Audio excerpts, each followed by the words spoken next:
Assalamualaikum warahmatullahi wabarakatuh.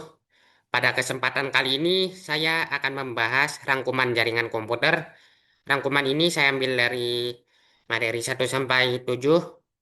Ya, jadi ada 7 pertemuan dari mata kuliah jaringan komputer. Mata kuliah ini sendiri ada di jurusan S1 Ilmu Komputer, Universitas Sumatera Utara, di mana dosen pengampunya adalah Pak Amer Sarif, SSI, MKOM.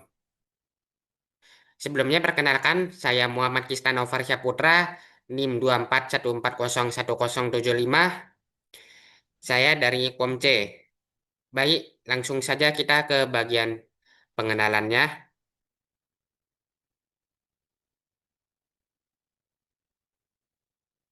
Pengenalan internet, ada dua sudut pandang dalam mendefinisikan internet. Dari sisi teknis, internet adalah miliaran perangkat komputasi yang saling terhubung. Dari sisi layanan, internet adalah infrastruktur yang menyediakan layanan bagi aplikasi-aplikasi terdistribusi.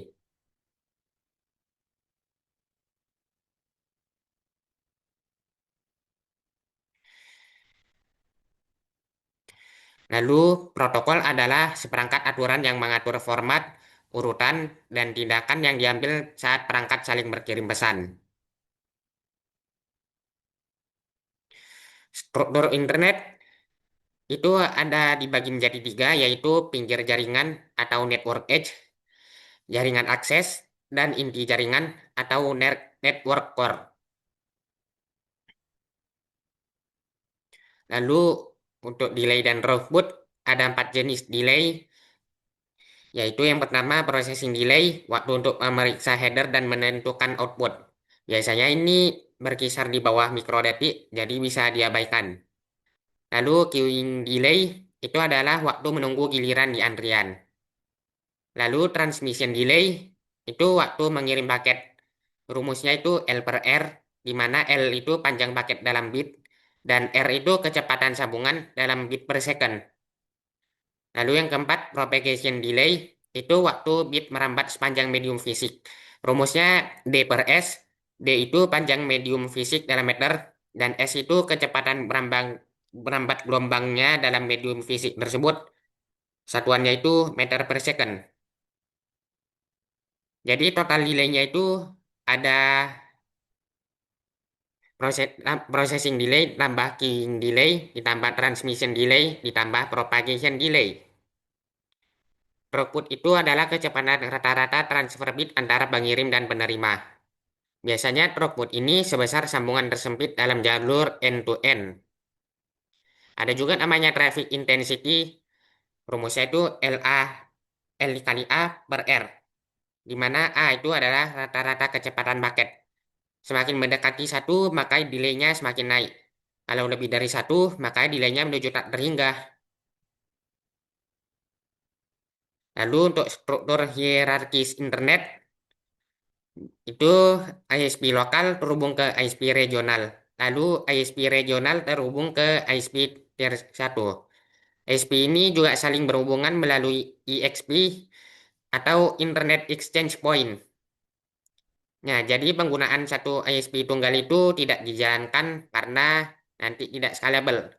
Karena nanti jumlah koneksi yang diperlukan itu untuk setiap ISP itu bakalan banyak.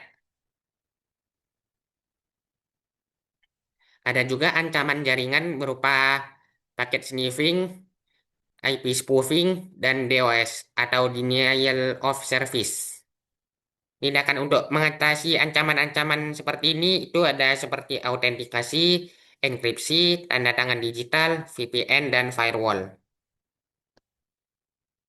Lalu lapisan protokol internet ada 5, yaitu yang pertama application layer, di bawahnya transport layer, di bawahnya lagi network layer, di bawahnya lagi link layer, dan kemudian bawahnya physical layer. Nanti hasil dari datanya ini berupa pesan, lalu dibungkus em, segmen, lalu bungkus datagram yang membungkus frame.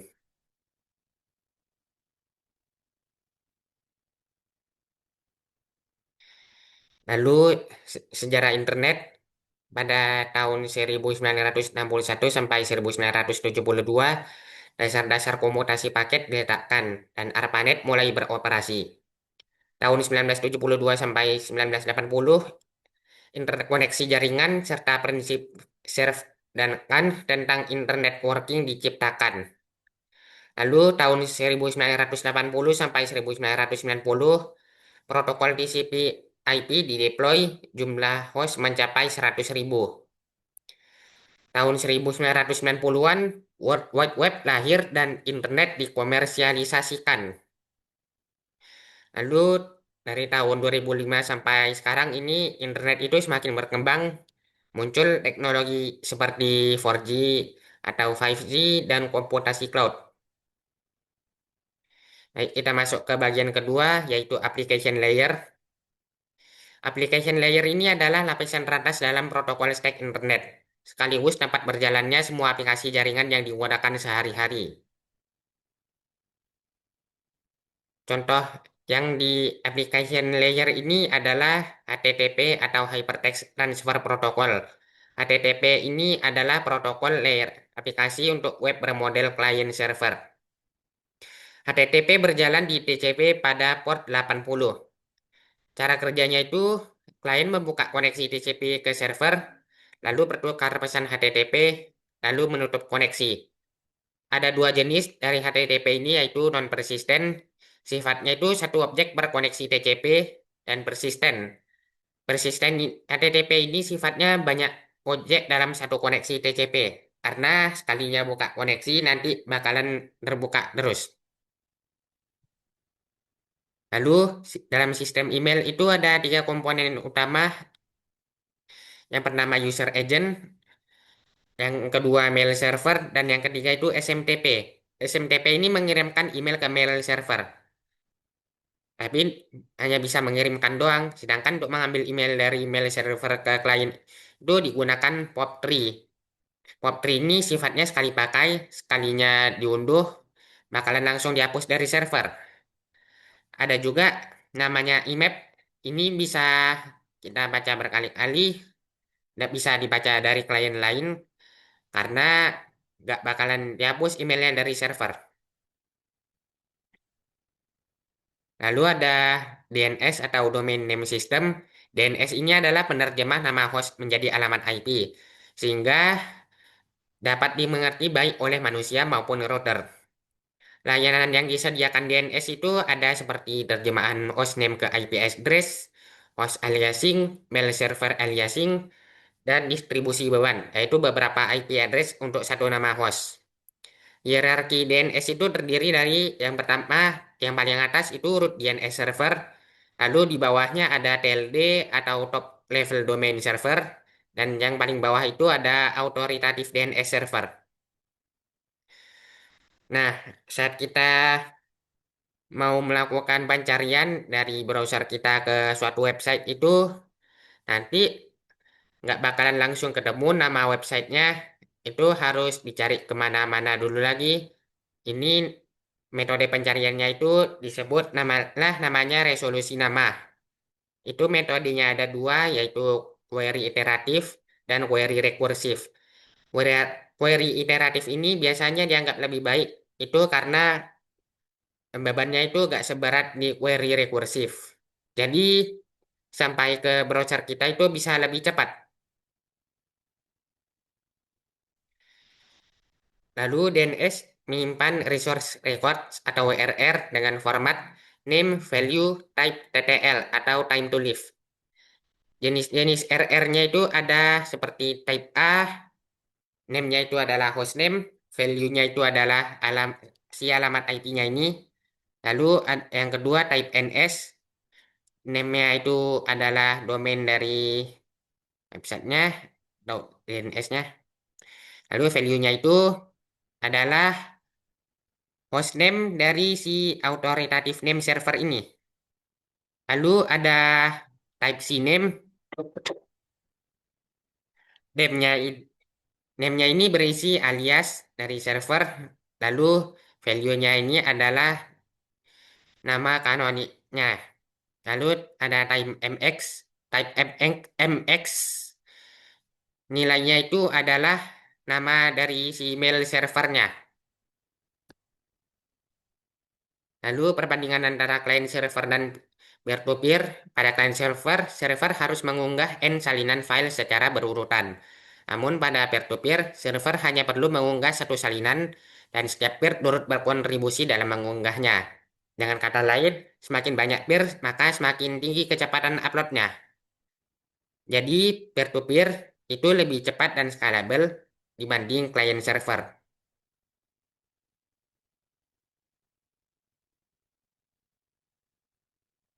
Lalu ada perbandingan tentang UDP dan TCP juga. UDP ini sifatnya connectionless dan tidak andal. Cocok untuk aplikasi yang sensitif terhadap delay, tapi toleran terhadap urutan datanya. Yang penting itu datanya bisa dikirim cepat, tidak peduli urutannya bagaimana atau bahkan hilang atau bagaimanapun.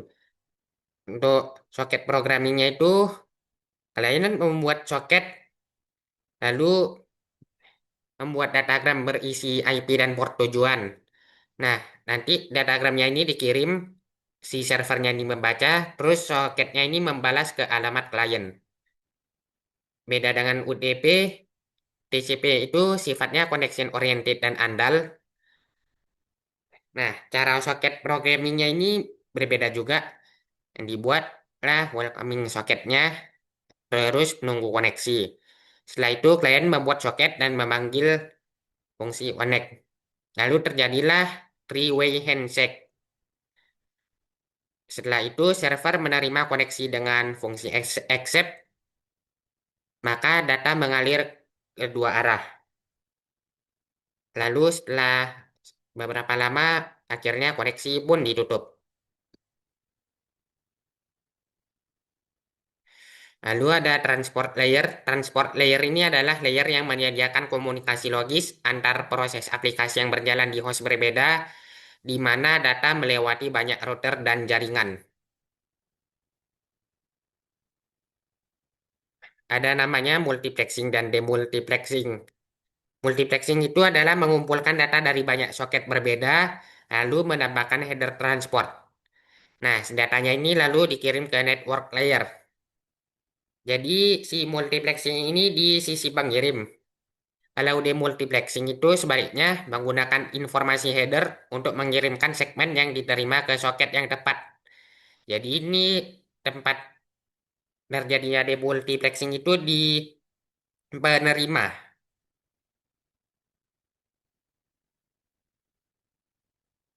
Lalu ada namanya Reliable Data Transfer atau RDT. Ada empat jenisnya. RDT 1.0 itu atau RDT 1.0 itu sederhana aja, pengirim mengirim data yang kemudian diterima oleh penerima. RDT 1.0 ini mengasumsikan bahwa tidak akan terjadi error atau loss dalam paket. Lalu RDT 2.0 ditambahkan acknowledgement dan negative acknowledgement. Acknowledgement itu simbolnya ACK, artinya paket itu diterima, dan negative acknowledgement itu simbolnya NAK, artinya paketnya error. Lalu RDT 2.2 NAK diganti dengan ACK atau negative acknowledgement diganti dengan acknowledgement yang sesuai dengan paket terakhir yang diterima dengan benar. Jadi nanti si acknowledgement-nya ini bakalan bisa dikirim duplikat, tapi selama sequence number-nya nggak cocok, eh, nanti eh, nanti bakalan gimana ya? Selama sequence number-nya nggak cocok sama data yang sebelumnya, maka belum bisa eh, belum bisa dianggap benar ya paketnya. Eh, Kalau di bagian sini saya agak kurang paham, jadi mohon dimaafkan. kalau ada kesalahan dalam pemahaman materi. Lalu ada RDT 3.0, ditambahkanlah fitur timer dan timeout sehingga loss dapat dideteksi. Kalau misalnya paket hilang entah kemana, maka maka akan dikirim, maka akan dibuatlah timer sampai seberapa lama sebelum si pengirim mengirimkan si paket yang hilang ini lagi. Nah, kalau rupanya belum ketemu juga, nanti si pengirim ini membuat atau mengirimkan paketnya lagi. Lalu ada bedanya flow control dan onges dan control. Flow control itu menangani satu mengirim yang terlalu cepat bagi satu penerima. Sedangkan congestion control itu menangani terlalu banyak pengirim yang mengirim terlalu cepat bagi jaringan. Di sini saya akan bahas tentang congestion control. Dalam TCP, congestion control itu dilakukan dengan algoritma AIMD atau Additive Increase Multiplicative Decrease. Biasanya nanti ini kecepatan pengiriman dinaikkan sebesar 1 MSS atau Max Segment Size per RTT atau Round Trip Time. Saat terjadi loss, ini nanti kecepatannya dikurangi setengah. Kecepatannya ini nanti disimbolkan dengan CWND atau congestion window ya, kalau nggak salah. Ya, ada fasenya. Fasenya itu seperti slow start, congestion window-nya ini 1 MSS. Nanti ini digandakan per RTT hingga mencapai slow start threshold.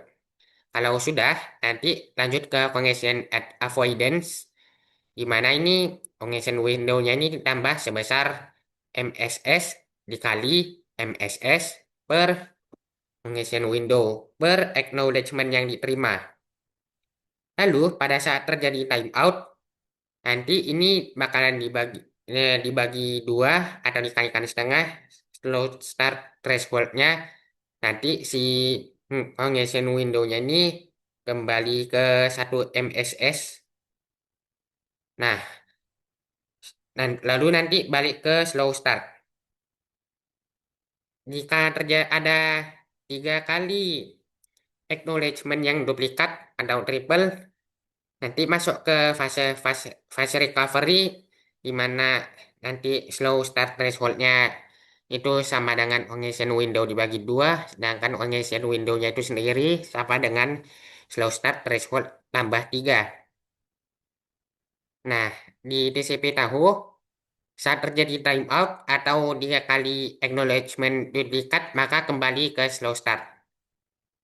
Tapi di TCP Reno hanya saat terjadi timeout maka akan kembali ke slow start. Lalu ada namanya quick. Setelah sekian lama protokol UDP dan TCP dipakai, ada muncul juga akhirnya protokol quick. Quick ini adalah protokol application layer yang berjalan di atas UDP, dirancang untuk meningkatkan kinerja HTTP. Keunggulan utama dari si quick ini adalah hanya perlu satu handshake sebelum data bisa dikirim. Reliability, congestion control, autentikasi, dan enkripsi itu semuanya ditetapkan sekaligus dalam satu RTT. Oke, terus cukup sekian dari rangkuman saya pada kesempatan kali ini. Apabila ada materi yang kurang atau bahasa yang kurang cocok, mohon dimaafkan. Sekian dan terima kasih. Assalamualaikum warahmatullahi wabarakatuh.